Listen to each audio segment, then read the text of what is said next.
شروع اللہ کا نام لے کر جو بڑا مہربان نہایت رحم والا ہے۔ اے ایمان والو، اپنے معاہدوں کو پورا کرو۔ تمہارے لیے چرنے والے مویشی حلال کر دیے گئے ہیں بجز ان کے جو تمہیں پڑھ کر سنائے جاتے ہیں، مگر حالت احرام میں شکار کو حلال نہ جاننا۔ اللہ جیسا چاہتا ہے حکم دیتا ہے۔ مومنوں، اللہ کے نام کی چیزوں کی بے حرمتی نہ کرنا، اور نہ ادب کے مہینے کی، اور نہ قربانی کے جانوروں کی، اور نہ ان جانوروں کی جو اللہ کی نذر کر دیے گئے ہوں کہ جن کے گلوں میں پٹے پڑے ہوں، اور نہ ان لوگوں کی جو حرمت والے گھر یعنی بیت اللہ کو جا رہے ہوں اپنے پروردگار کے فضل اور اس کی خوشنودی کے طلبگار بنے ہوئے۔ اور جب احرام اتار دو تو پھر اختیار ہے کہ شکار کرو، اور کچھ لوگوں کی دشمنی اس وجہ سے کہ انہوں نے تم کو مسجد حرام سے روکا تھا تمہیں اس بات پر آمادہ نہ کر دے کہ تم زیادتی کرنے لگو۔ اور دیکھو، نیکی اور پرہیزگاری کے کاموں میں ایک دوسرے کی مدد کیا کرو، اور گناہ اور ظلم کی باتوں میں کسی کے ساتھ تعاون نہ کرو، اور اللہ سے ڈرتے رہو۔ کچھ شک نہیں کہ اللہ کا عذاب سخت ہے۔ تم پر مرا ہوا جانور اور بہتا لہو اور سور کا گوشت اور جس چیز پر اللہ کے سوا کسی اور کا نام پکارا جائے، اور جو جانور گلا گھٹ کر مر جائے، اور جو چوٹ لگ کر مر جائے، اور جو گر کر مر جائے، اور جو سینگ لگ کر مر جائے، یہ سب حرام ہیں۔ اور وہ جانور بھی جس کو درندے پھاڑ کھائیں، مگر جس کو تم مرنے سے پہلے ذبح کر لو، اور وہ جانور بھی جو غیر اللہ کے آستانے پر ذبح کیا جائے، اور یہ بھی کہ پانسوں سے قسمت معلوم کرو۔ یہ سب گناہ کے کام ہیں۔ آج کافر تمہارے دین سے نا امید ہو گئے ہیں تو ان سے مت ڈرو اور مجھی سے ڈرتے رہو۔ آج میں نے تمہارے لیے تمہارا دین کامل کر دیا ہے اور اپنی نعمتیں تم پر پوری کر دی، اور تمہارے لیے اسلام کو بطور دین پسند کر لیا۔ ہاں، جو شخص بھوک میں ناچار ہو جائے بشرطے کہ گناہ کی طرف مائل نہ ہو تو اللہ بخشنے والا ہے، بڑا مہربان ہے۔ اے نبی، تم سے پوچھتے ہیں کہ کون کون سی چیزیں ان کے لیے حلال ہیں۔ ان سے کہہ دو کہ سب پاکیزہ چیزیں تم کو حلال ہیں، اور وہ شکار بھی حلال ہے جو تمہارے لیے ان شکاری جانوروں نے پکڑا ہو جن کو تم نے سدھا رکھا ہو، اور جس طریق سے اللہ نے تمہیں شکار کرنا سکھایا ہے اس طریق سے تم نے ان کو سکھایا ہو۔ تو جو شکار وہ تمہارے لیے پکڑ رکھیں اس کو کھا لیا کرو، اور شکاری جانوروں کے چھوڑتے وقت اللہ کا نام لے لیا کرو، اور اللہ سے ڈرتے رہو، بے شک اللہ جلد حساب لینے والا ہے۔ آج تمہارے لیے سب پاکیزہ چیزیں حلال کر دی گئیں، اور اہل کتاب کا کھانا بھی تم کو حلال ہے، اور تمہارا کھانا ان کو حلال ہے۔ اور پاک دامن مومن عورتیں اور پاک دامن اہل کتاب عورتیں بھی حلال ہیں، جبکہ ان کا مہر انہیں دے دو، اور نکاح سے عفت قائم رکھنی مقصود ہو، نہ کہ کھلی بدکاری کرنی اور نہ چھپی دوستی کرنی۔ اور جو شخص ایمان کا منکر ہوا اس کے عمل ضائع ہو گئے، اور وہ آخرت میں نقصان پانے والوں میں ہوگا۔ مومنوں، جب تم نماز پڑھنے کا قصد کیا کرو تو اپنے منہ اور کوہنیوں تک ہاتھ دھو لیا کرو، اور سر کا مسح کر لیا کرو، اور ٹخنوں تک پاؤں دھو لیا کرو۔ اور اگر جنابت کی حالت میں ہو تو نہا کر پاک ہو جایا کرو، اور اگر بیمار ہو یا سفر میں ہو، یا کوئی تم میں سے بیت الخلا سے ہو کر آیا ہو، یا تم نے عورتوں سے مقاربت کی ہو، پھر تمہیں پانی نہ مل سکے تو پاک مٹی لو اور اس سے منہ اور ہاتھوں کا مسح یعنی تیمم کر لو۔ اللہ تم پر کسی طرح کی تنگی نہیں کرنا چاہتا، بلکہ یہ چاہتا ہے کہ تمہیں پاک کرے اور اپنی نعمتیں تم پر پوری کرے تاکہ تم شکر کرو۔ اور اللہ نے جو تم پر احسان کیے ہیں ان کو یاد رکھو، اور اس کے عہد کو بھی جس کا تم سے قول لیا تھا، یعنی جب تم نے کہا تھا کہ ہم نے اللہ کا حکم سن لیا اور قبول کیا۔ اور اللہ سے ڈرو، کچھ شک نہیں کہ اللہ دلوں کی باتوں تک سے واقف ہے۔ اے ایمان والو، اللہ کے لیے انصاف کی گواہی دینے کے لیے کھڑے ہو جایا کرو، اور کچھ لوگوں کی دشمنی تم کو اس بات پر آمادہ نہ کر دے کہ انصاف ہی نہ کرو۔ انصاف کیا کرو کہ یہی پرہیزگاری کی بات ہے، اور اللہ سے ڈرتے رہو، کچھ شک نہیں کہ اللہ تمہارے سب اعمال سے خبردار ہے۔ جو لوگ ایمان لائے اور نیک کام کرتے رہے ان سے اللہ نے وعدہ فرمایا ہے کہ ان کے لیے بخشش اور اجر عظیم ہے، اور جنہوں نے کفر کیا اور ہماری آیتوں کو جھٹلایا وہ جہنمی ہیں۔ اے ایمان والو، اللہ نے جو تم پر احسان کیا ہے اس کو یاد کرو۔ جب کچھ لوگوں نے ارادہ کیا کہ تم پر دست درازی کریں تو اس نے ان کے ہاتھ تم سے روک دیے، اور اللہ سے ڈرتے رہو، اور مومنوں کو تو اللہ ہی پر بھروسہ رکھنا چاہیے۔ اور اللہ نے بنی اسرائیل سے اقرار لیا تھا، اور ان میں ہم نے 12 سردار مقرر کیے تھے، اور اللہ نے فرمایا کہ میں تمہارے ساتھ ہوں، اگر تم نماز پڑھتے اور زکوٰۃ دیتے رہو گے اور میرے پیغمبروں پر ایمان رکھو گے اور ان کی مدد کرتے رہو گے اور اللہ کو قرض حسن دو گے تو میں تم سے تمہارے گناہ دور کر دوں گا اور تم کو بہشتوں میں داخل کروں گا جن کے نیچے نہریں بہ رہی ہیں۔ پھر جس نے اس کے بعد تم میں سے کفر کیا تو وہ سیدھے رستے سے بھٹک گیا۔ بس ان لوگوں کے عہد توڑ دینے کے سبب ہم نے ان پر لعنت کی اور ان کے دلوں کو سخت کر دیا۔ یہ لوگ کلمات کتاب کو اپنے مقامات سے بدل دیتے ہیں، اور جن باتوں کی ان کو نصیحت کی گئی تھی ان کا بھی ایک حصہ فراموش کر بیٹھے، اور تھوڑے آدمیوں کے سوا ہمیشہ تم ان کی ایک نہ ایک خیانت کی خبر پاتے رہتے ہو، سو انہیں معاف رکھو اور ان سے درگزر کرو۔ اللہ احسان کرنے والوں کو دوست رکھتا ہے۔ اور جو لوگ کہتے ہیں کہ ہم نصارہ ہیں، ہم نے ان سے بھی عہد لیا تھا، مگر انہوں نے بھی اس نصیحت کا جو ان کو کی گئی تھی ایک حصہ فراموش کر دیا، تو ہم نے ان میں قیامت تک کے لیے دشمنی اور کینہ ڈال دیا، اور جو کچھ وہ کرتے رہے اللہ عنقریب ان کو اس سے آگاہ کر دے گا۔ اے اہل کتاب، تمہارے پاس ہمارے پیغمبر آخر الزماں آ گئے ہیں کہ جو کچھ تم کتاب الہی میں سے چھپاتے تھے وہ اس میں سے بہت کچھ تمہیں کھول کھول کر بتا دیتی ہیں اور تمہارے بہت سے قصور معاف کر دیتی ہیں۔ بے شک تمہارے پاس اللہ کی طرف سے نور اور روشن کتاب آ چکی ہے، جس سے اللہ اپنی رضا پر چلنے والوں کو سلامتی کے رستے دکھاتا ہے اور اپنے حکم سے انہیں اندھیروں سے نکال کر روشنی کی طرف لے جاتا اور ان کو سیدھے رستے پر چلاتا ہے۔ جو لوگ کہتے ہیں کہ اللہ جو ہے وہی مسیح ابن مریم ہے، وہ بے شک کافر ہیں۔ ان سے کہہ دو کہ اگر اللہ عیسیٰ ابن مریم کو اور ان کی والدہ کو اور جتنے لوگ زمین میں ہیں سب کو ہلاک کرنا چاہے تو اس کے آگے کس کی پیش چل سکتی ہے؟ اور آسمان اور زمین اور جو کچھ ان دونوں کے درمیان ہے سب پر اللہ ہی کی حکومت ہے۔ وہ جو چاہتا ہے پیدا کرتا ہے اور اللہ ہر چیز پر پورا قادر ہے۔ اور یہود اور نصارہ کہتے ہیں کہ ہم اللہ کے بیٹے اور اس کے پیارے ہیں۔ کہو کہ پھر وہ تمہارے گناہوں کے سبب تمہیں عذاب کیوں دیتا ہے؟ نہیں، بلکہ تم اس کی مخلوقات میں دوسروں کی طرح کے انسان ہو، وہ جسے چاہے بخشے اور جسے چاہے عذاب دے۔ اور آسمان اور زمین اور جو کچھ ان دونوں کے درمیان ہے سب پر اللہ ہی کی حکومت ہے اور سب کو اسی کی طرف لوٹ کر جانا ہے۔ اے اہل کتاب، پیغمبروں کے آنے کا سلسلہ جو ایک عرصے تک منقطع رہا تو اب تمہارے پاس ہمارے پیغمبر آ گئے ہیں جو تم سے ہمارے احکام بیان کرتے ہیں، تاکہ تم یہ نہ کہو کہ ہمارے پاس کوئی خوشخبری یا ڈر سنانے والا نہیں آیا۔ سو اب تمہارے پاس خوشخبری اور ڈر سنانے والے آ گئے ہیں، اور اللہ ہر چیز پر قادر ہے۔ اور جب موسیٰ نے اپنی قوم سے کہا کہ بھائیو، تم پر اللہ نے جو احسان کیے ہیں ان کو یاد کرو، کہ اس نے تم میں پیغمبر پیدا کیے اور تمہیں بادشاہ بنایا اور تم کو اتنا کچھ عنایت کیا کہ اہل عالم میں سے کسی کو نہیں دیا۔ اے بھائیو، تم ارض مقدس یعنی ملک شام میں جسے اللہ نے تمہارے لیے لکھ رکھا ہے داخل ہو چلو، اور دیکھنا مقابلے کے وقت پیٹھ نہ پھیر دینا ورنہ نقصان میں پڑ جاؤ گے۔ وہ کہنے لگے کہ موسیٰ، وہاں تو بڑے زبردست لوگ رہتے ہیں، اور جب تک وہ سرزمین سے نکل نہ جائیں ہم وہاں جا نہیں سکتے۔ ہاں، اگر وہ وہاں سے نکل جائیں تو ہم جا داخل ہوں گے۔ جو لوگ اللہ سے ڈرتے تھے ان میں سے 2 شخص جن پر اللہ کی عنایت تھی کہنے لگے کہ ان لوگوں پر دروازے کے رستے سے حملہ کر دو، پھر جب تم دروازے میں داخل ہو گئے تو فتح تمہاری ہے، اور اللہ ہی پر بھروسہ رکھو اگر تم واقعی ایمان والے ہو۔ وہ بولے کہ موسیٰ، جب تک وہ لوگ وہاں ہیں ہم کبھی وہاں نہیں جانے کے، اگر لڑنا ہی ضرور ہے تو تم اور تمہارا رب دونوں جاؤ اور لڑو، ہم تو یہیں بیٹھے رہیں گے۔ موسیٰ نے اللہ سے التجا کی کہ پروردگار، میں اپنے اور اپنے بھائی کے سوا اور کسی پر اختیار نہیں رکھتا، سو تو ہم میں اور ان نافرمان لوگوں میں جدائی کر دے۔ اللہ نے فرمایا کہ وہ ملک ان پر 40 برس تک کے لیے حرام کر دیا گیا کہ وہاں جانے نہ پائیں گے۔ یہ اسی علاقے میں جہاں اب ہیں سرگرداں پھرتے رہیں گے، تو ان نافرمان لوگوں کے حال پر افسوس نہ کرو۔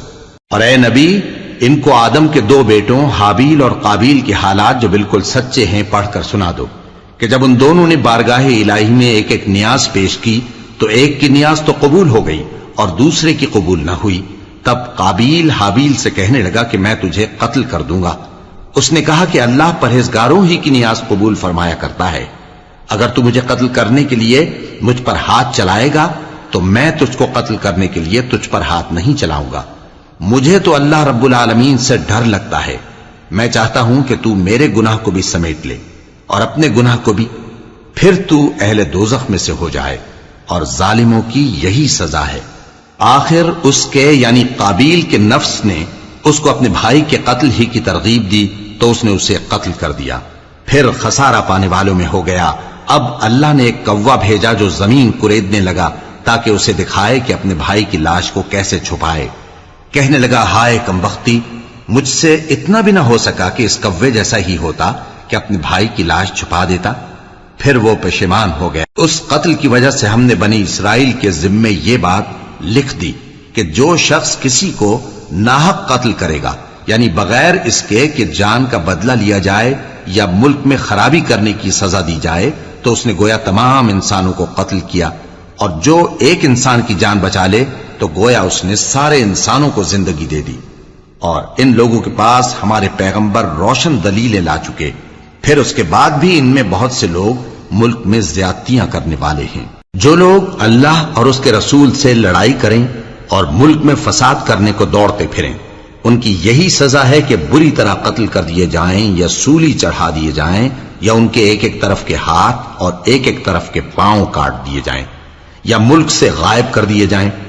یہ تو دنیا میں ان کی رسوائی ہے اور آخرت میں ان کے لیے بڑا بھاری عذاب تیار ہے. ہاں، جن لوگوں نے اس سے پیشتر کہ تمہارے قابو آ جائیں توبہ کر لی تو جان رکھو کہ اللہ بخشنے والا ہے، مہربان ہے. اے ایمان والو، اللہ سے ڈرتے رہو اور اس کا قرب تلاش کرتے رہو اور اس کے رستے میں جہاد کرو تاکہ کامیاب ہو جاؤ. جو لوگ کافر ہیں، اگر ان کے پاس روئے زمین کا سب مال و متاع ہو اور اس کے ساتھ اسی قدر اور بھی ہو تاکہ قیامت کے روز عذاب سے بچنے کا بدلہ دیں، تو ان سے قبول نہیں کیا جائے گا اور ان کو درد دینے والا عذاب ہوگا. وہ چاہیں گے کہ آگ سے نکل جائیں مگر اس سے نہیں نکل سکیں گے اور ان کے لیے ہمیشہ کا عذاب ہے. اور چوری کرنے والا مرد اور چوری کرنے والی عورت، ان کا ایک ایک ہاتھ کاٹ دو. یہ ان کے کرتوتوں کی سزا اور اللہ کی طرف سے عبرت کے طور پر ہے، اور اللہ زبردست ہے، صاحب حکمت ہے. پھر جو شخص گناہ کے بعد توبہ کر لے اور نیکوکار ہو جائے تو اللہ اس کو معاف کر دے گا. کچھ شک نہیں کہ اللہ بڑا بخشنے والا ہے، بڑا مہربان ہے. کیا تم کو معلوم نہیں کہ آسمانوں اور زمین میں اللہ ہی کی سلطنت ہے، جس کو چاہے عذاب کرے اور جسے چاہے بخش دے، اور اللہ ہر چیز پر پوری طرح قادر ہے. اے پیغمبر، جو لوگ کفر میں جلدی کرتے ہیں، کچھ تو ان لوگوں میں سے وہ ہیں جو منہ سے کہتے ہیں کہ ہم مومن ہیں لیکن ان کے دل مومن نہیں ہیں، اور کچھ ان میں سے جو یہودی ہیں، ان کی وجہ سے غمناک نہ ہونا. یہ لوگ جھوٹی باتیں بنانے کے لیے جاسوسی کرتے پھرتے ہیں اور ان دوسرے لوگوں کے لیے جاسوس بنے ہیں جو ابھی تمہارے پاس نہیں آئے. باتوں کو ان کے مقامات میں ثابت ہونے کے بعد دور لے جاتے ہیں. لوگوں سے کہتے ہیں کہ اگر تم کو یہی حکم ملے تو اسے قبول کر لینا، اور اگر یہ نہ ملے تو اس سے بچنا. اور جس کو اللہ گمراہ کرنا چاہے تو اس کے لیے تم اللہ کی طرف سے ہدایت کا کچھ بھی اختیار نہیں رکھتے. یہ وہ لوگ ہیں جن کے دلوں کو اللہ نے پاک کرنا نہیں چاہا. ان کے لیے دنیا میں ذلت ہے اور آخرت میں بڑا عذاب ہے. یہ جھوٹی باتیں بنانے کے لیے جاسوسی کرنے والے اور رشوت کا حرام مال کھانے والے ہیں. اگر یہ تمہارے پاس کوئی مقدمہ فیصل کرانے کو آئیں تو تم ان میں فیصلہ کر دینا یا روگردانی کر لینا، اور اگر ان سے روگردانی کرو گے تو وہ تمہارا کچھ بھی نہیں بگاڑ سکیں گے. اور اگر فیصلہ کرنا چاہو تو انصاف کا فیصلہ کرنا، کہ اللہ انصاف کرنے والوں کو دوست رکھتا ہے. اور یہ تم سے اپنے مقدمات کیوں کر فیصل کرائیں گے جبکہ خود ان کے پاس تورات موجود ہے جس میں اللہ کا حکم لکھا ہوا ہے. یہ اسے جانتے ہیں، پھر اس کے بعد اس سے پھر جاتے ہیں، اور یہ لوگ ایمان ہی نہیں رکھتے. بے شک ہم نے تورات نازل فرمائی جس میں ہدایت اور روشنی ہے. اسی کے مطابق انبیاء جو اللہ کے فرمانبردار تھے یہودیوں کو حکم دیتے رہے ہیں، اور مشائخ اور علماء بھی، کیونکہ وہ اللہ کی کتاب کے نگہبان مقرر کیے گئے تھے اور اس پر گواہ تھے، یعنی حکم الہی کا یقین رکھتے تھے. سو تم لوگوں سے مت ڈرنا اور مجھی سے ڈرتے رہنا، اور میری آیتوں کے بدلے تھوڑی سی قیمت نہ لینا. اور جو اللہ کے نازل فرمائے ہوئے احکام کے مطابق حکم نہ دے تو ایسے ہی لوگ کافر ہیں۔ اور ہم نے ان لوگوں کے لیے تورات میں یہ حکم لکھ دیا تھا کہ جان کے بدلے جان، اور آنکھ کے بدلے آنکھ، اور ناک کے بدلے ناک، اور کان کے بدلے کان، اور دانت کے بدلے دانت، اور سب زخموں کا اسی طرح بدلہ ہے۔ اب جو شخص بدلہ معاف کر دے وہ اس کے لیے کفارہ ہوگا، اور جو اللہ کے نازل فرمائے ہوئے احکام کے مطابق حکم نہ دے تو ایسے ہی لوگ بے انصاف ہیں۔ اور ان پیغمبروں کے بعد انہی کے قدموں پر ہم نے عیسیٰ ابن مریم کو بھیجا جو اپنے سے پہلے کی کتاب تورات کی تصدیق کرتے تھے، اور ان کو انجیل عنایت کی جس میں ہدایت اور نور ہے، اور تورات کی جو اس سے پہلی کتاب ہے تصدیق کرتی ہے، اور پرہیزگاروں کو راہ بتاتی اور نصیحت کرتی ہے۔ اور اہل انجیل کو چاہیے کہ جو احکام اللہ نے اس میں نازل فرمائے ہیں اس کے مطابق حکم دیا کریں، اور جو اللہ کے نازل کیے ہوئے احکام کے مطابق حکم نہ دے گا تو ایسے لوگ نافرمان ہیں۔ اور اے پیغمبر، ہم نے تم پر سچی کتاب نازل کی ہے جو اپنے سے پہلی کتابوں کی تصدیق کرتی ہے اور ان سب پر نگہبان ہے، تو جو حکم اللہ نے نازل فرمایا ہے اس کے مطابق ان کے درمیان فیصلہ کرنا، اور حق جو تمہارے پاس آ چکا ہے اس کو چھوڑ کر ان کی خواہشوں کی پیروی نہ کرنا۔ ہم نے تم میں سے ہر ایک ملت کے لیے ایک دستور اور ایک طریقہ مقرر کیا ہے، اور اگر اللہ چاہتا تو تم سب کو ایک ہی شریعت پر کر دیتا، مگر جو حکم اس نے تم کو دیے ہیں ان میں وہ تمہاری آزمائش کرنا چاہتا ہے۔ سو نیک کاموں میں آگے بڑھو، تم سب کو اللہ کی طرف لوٹ کر جانا ہے، پھر جن باتوں میں تم کو اختلاف تھا وہ تم کو بتا دے گا۔ اور ہم پھر تاکید کرتے ہیں کہ جو حکم اللہ نے نازل فرمایا ہے اسی کے مطابق ان میں فیصلہ کرنا اور ان کی خواہشوں کی پیروی نہ کرنا، اور ان سے محتاط رہنا کہ کسی حکم سے جو اللہ نے تم پر نازل فرمایا ہے یہ کہیں تم کو بہکا نہ دیں۔ اب اگر یہ نہ مانے تو جان لو کہ اللہ چاہتا ہے کہ ان کے بعض گناہوں کے سبب ان پر مصیبت نازل کرے، اور اکثر لوگ تو نافرمان ہیں ہی۔ پس کیا یہ زمانے جاہلیت کے سے فیصلے کے خواہش مند ہیں؟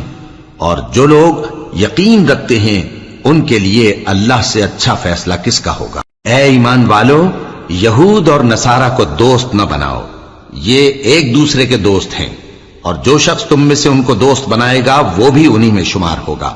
بے شک اللہ ظالم لوگوں کو ہدایت نہیں دیتا۔ تو جن لوگوں کے دلوں میں نفاق کا مرض ہے تم ان کو دیکھو گے کہ وہ ان میں دوڑ دوڑ کے ملے جاتے ہیں، کہتے ہیں کہ ہمیں خوف ہے کہ کہیں ہم پر زمانے کی گردش نہ آ جائے۔ سو قریب ہے کہ اللہ فتح بھیجے یا اپنے ہاں سے کوئی اور امر نازل فرمائے، پھر یہ اپنے دل کی باتوں پر جو چھپایا کرتے تھے پشیمان ہو کر رہ جائیں گے۔ اور اس وقت مسلمان تعجب سے کہیں گے کہ کیا یہ وہی ہیں جو اللہ کی سخت سخت قسمیں کھایا کرتے تھے کہ ہم تمہارے ساتھ ہیں؟ ان کے عمل اکارت گئے سو وہ خسارے میں پڑ گئے۔ اے ایمان والو، اگر کوئی تم میں سے اپنے دین سے پھر جائے گا تو اللہ ایسے لوگ پیدا کر دے گا جن کو وہ دوست رکھے اور اسے وہ دوست رکھیں، اور جو مومنوں پر نرمی کرنے والے اور کافروں پر سختی کرنے والے ہوں، اللہ کی راہ میں جہاد کریں اور کسی ملامت کرنے والے کی ملامت سے نہ ڈریں۔ یہ اللہ کا فضل ہے، وہ جسے چاہتا ہے دیتا ہے، اور اللہ بڑی کشائش والا ہے، سب کچھ جاننے والا ہے۔ مسلمانوں، تمہارے دوست تو اللہ اور اس کے پیغمبر اور وہ مومن ہی ہیں جو نماز پڑھتے اور زکوٰۃ دیتے اور اللہ کے آگے جھکتے ہیں۔ اور جو شخص اللہ اور اس کے پیغمبر اور مومنوں سے دوستی کرے گا تو وہ اللہ کی جماعت میں سے ہوگا، اور اللہ کی جماعت ہی غلبہ پانے والی ہے۔ اے ایمان والو، جن لوگوں کو تم سے پہلے کتابیں دی گئی تھیں ان کو اور کافروں کو جنہوں نے تمہارے دین کو ہنسی اور کھیل بنا رکھا ہے دوست نہ بناؤ، اور مومن ہو تو اللہ ہی سے ڈرتے رہو۔ اور جب تم لوگ نماز کے لیے اذان دیتے ہو تو یہ اسے بھی ہنسی اور کھیل بناتے ہیں، یہ اس لیے کہ سمجھ نہیں رکھتے۔ کہو کہ اے اہل کتاب، تم ہم میں برائی ہی کیا دیکھتے ہو سوائے اس کے کہ ہم اللہ پر اور جو کتاب ہم پر نازل ہوئی اس پر اور جو کتابیں پہلے نازل ہوئیں ان سب پر ایمان لائے ہیں، اور یہ کہ تم میں اکثر بد کردار ہیں۔ کہو کیا میں تمہیں بتاؤں کہ اللہ کے ہاں اس سے بھی بدتر جزا پانے والے کون ہیں؟ وہ لوگ ہیں جن پر اللہ نے لعنت کی اور جن پر وہ غضبناک ہوا، اور جن کو ان میں سے بندر اور سور بنا دیا، اور جنہوں نے شیطان کی پرستش کی ایسے لوگوں کا برا ٹھکانہ ہے اور وہ سیدھے رستے سے بہت دور ہیں۔ اور جب یہ لوگ تمہارے پاس آتے ہیں تو کہتے ہیں کہ ہم ایمان لے آئے، حالانکہ کفر لے کر آتے ہیں اور اسی کو لے کر جاتے ہیں، اور جن باتوں کو یہ چھپاتے ہیں اللہ ان کو خوب جانتا ہے۔ اور تم دیکھو گے کہ ان میں اکثر گناہ اور زیادتی اور حرام کھانے میں جلدی کر رہے ہیں، بے شک یہ جو کچھ کرتے ہیں برا کرتے ہیں۔ بھلا ان کے مشائخ اور علماء انہیں گناہ کی باتیں کہنے اور حرام کھانے سے منع کیوں نہیں کرتے؟ بلا شبہ وہ بھی برا کرتے ہیں۔ اور یہود کہتے ہیں کہ اللہ کا ہاتھ بندھا ہوا ہے، یعنی اللہ بخیل ہے، انہی کے ہاتھ باندھے جائیں، اور ایسا کہنے کے سبب ان پر لعنت ہو۔ اصل یہ ہے کہ اس کے دونوں ہاتھ کھلے ہیں، وہ جس طرح اور جتنا چاہتا ہے خرچ کرتا ہے۔ اور اے نبی، یہ کتاب جو تمہارے پروردگار کی طرف سے تم پر نازل ہوئی، اس سے ان میں سے اکثر کی شرارت اور انکار اور بڑھے گا، اور ہم نے ان کے درمیان عداوت اور دشمنی قیامت کے دن تک ڈال دی ہے۔ جب کبھی انہوں نے لڑائی کی آگ جلائی، اللہ نے اس کو بجھا دیا، اور یہ ملک میں فساد کے لیے دوڑتے پھرتے ہیں، اور اللہ فساد کرنے والوں کو دوست نہیں رکھتا۔ اور اگر اہل کتاب ایمان لاتے اور پرہیزگاری کرتے تو ہم ان سے ان کے گناہ دور کر دیتے اور ان کو نعمت کے باغوں میں داخل کرتے۔ اور اگر وہ تورات اور انجیل کو اور جو اور کتابیں ان کے پروردگار کی طرف سے ان پر نازل ہوئیں ان کو قائم کرتے تو ان پر رزق مے کی طرح برستا کہ اپنے اوپر سے اور پاؤں کے نیچے سے کھاتے۔ ان میں کچھ لوگ میانہ رو ہیں اور بہت سے ایسے ہیں جن کے اعمال برے ہیں۔ اے پیغمبر، جو ارشادات اللہ کی طرف سے تم پر نازل ہوئے ہیں سب لوگوں کو پہنچا دو، اور اگر ایسا نہ کیا تو تم اللہ کے پیغام پہنچانے میں قاصر رہے، اور اللہ تم کو لوگوں سے بچائے رکھے گا، بے شک اللہ منکروں کو ہدایت نہیں کرتا۔ کہو کہ اے اہل کتاب، جب تک تم تورات اور انجیل کو اور جو اور کتابیں تمہارے پروردگار کی طرف سے تم لوگوں پر نازل ہوئیں ان کو قائم نہ رکھو گے، کسی بھی راہ پر نہیں ہو سکتے۔